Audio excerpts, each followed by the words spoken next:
ये कहानी है होटल के भूतिया कमरा नंबर 408 की। ये होटल भूतों का होटल तो नहीं था, पर इस होटल में कुछ ऐसी घटनाएं होती थी जिसके कारण ये दूसरे होटलों से अलग था। कहानी की शुरुआत कुछ ऐसे है कि राहुल और उसका दोस्त अमित घूमने के लिए मनाली जा रहे थे। मनाली पहुंचते ही वे सबसे पहले अपनी कार से उस होटल में गए जहां उन्होंने कमरा बुक किया था। वहां थोड़ा आराम करने के बाद वो दोनों घूमने निकल गए। रात होने के बाद जब वो वापस अपने होटल जा रहे थे, तभी खराब मौसम के कारण होटल जाने का रास्ता बंद हो गया था। रास्ते को सही होने में सुबह तक का समय लगने वाला था। राहुल और अमित ने सोचा कि अपने होटल तो आज रात जा नहीं सकते, इसलिए यही आसपास में किसी होटल में एक रात के लिए कमरा बुक कर लिया जाए और सुबह होते ही अपने होटल चले जाएंगे।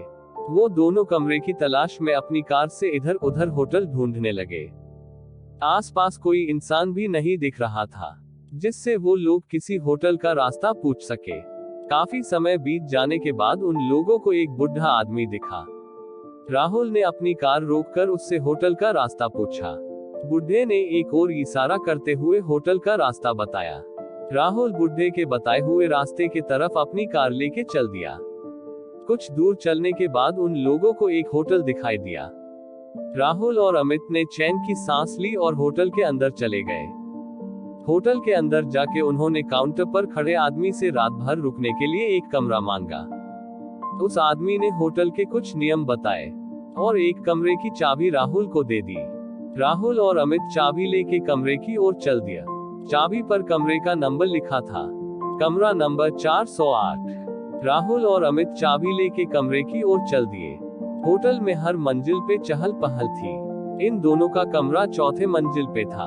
वो मंजिल बिल्कुल सुनसान थी। खैर, वे लोग इस बात पर ज्यादा ध्यान नहीं दिए।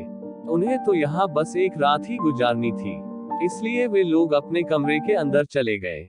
अंदर पहुंच के उन्होंने देखा कि ये उस कमरे में तो काफी धूल है। ऐसा लग रहा था जैसे कई सालों से वो कमरा बंद पड़ा हुआ है। वहां ना तो पीने का पानी था, ना ही नहाने का। राहुल ने वहां पे रखे फोन से होटल के स्टाफ को कॉल किया। कॉल किसी ने उठाया पर कुछ बोला नहीं। डरवानी सी हंसी के बाद कॉल कट गया। उसके तुरंत बाद ही वापस उसी फोन पे कॉल आया। इस बार होटल के स्टाफ ने कहा, सर आपने कॉल किया था, बताइए हम आपकी क्या मदद कर सकते हैं। राहुल ने जवाब दिया, आपने हमें ये कैसा कमरा दिया है, ना ही यहाँ पीने का पानी है और ना ही नहाने का। चारों तरफ सिर्फ धूल ही धूल है। आप जल्दी से यहाँ आइए और ये सब सही करवाइए। स्टाफ ने इस बात की माफी मांगी और कमरे का नंबर पूछा। राहुल ने जवाब दिया, कमरा नंबर 408। इतना सुनते ही स्टाफ की डर गया और डरते हुए राहुल से पूछा, सर आप उस कमरे में क्या कर रहे हैं। राहुल ने चिल्लाते हुए कहा, ये क्या मजाक चल रहा, आप लोगों ने ही तो मुझे इस कमरे की चाबी दी थी। स्टाफ सहमी आवाज में बोला, सर जितना जल्दी से जल्दी हो सके आप उस कमरे से बाहर निकलिए और नीचे आइए। राहुल ने पूछा, पर क्यों। स्टाफ ने तुरंत जवाब दिया, सर सवाल बाद में पूछ लेना, बस अभी आप वहां से बाहर निकल जाइए, वहां आपकी जान को खतरा है। इतना सुनते ही राहुल और अमित कॉल कट करके कमरे से बाहर निकलने के लिए दरवाजे की तरफ जाने लगे।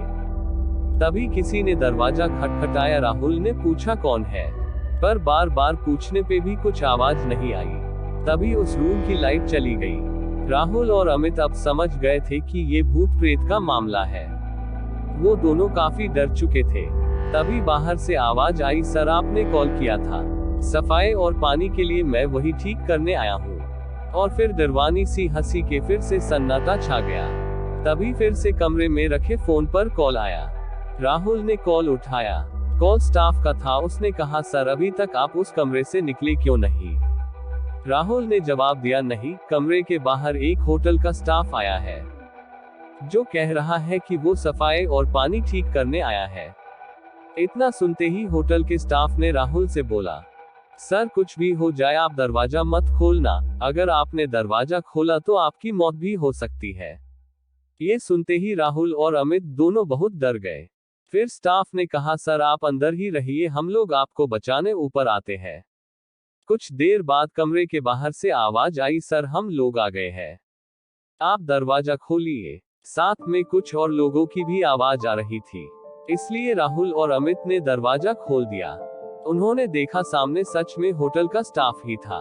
दोनों ने चैन की सांस ली। फिर सभी लोग वहां से जल्दी ही नीचे आ गए। राहुल ने काउंटर पर देखा पर वहां पर कोई दूसरा स्टाफ था। जिसने राहुल को चाबी दी थी वो कहीं नहीं दिखा। ये सारी बातें राहुल ने वहां के लोगों को बताई। उन लोगों ने राहुल से कहा, सर आपको जिसने चाबी दी थी वो भी पहले इसी होटल में काम करता था, पर अचानक से एक दिन कमरा नंबर 408 में रहस्यमय तरीके से उसकी मौत हो गई। तब से उसकी आत्मा इसी होटल में रहती है, पर वो बस उन लोगों को ही परेशान करती है जो 408 कमरे के पास जाते हैं। पता नहीं आज आप लोगों को वो कैसे उस कमरे तक ले गई। राहुल और अमित अब सारी बातें समझ चुके थे। जैसे तैसे उन्होंने वहां रात गुजरी और सुबह होते ही अपने होटल की ओर चल दिए।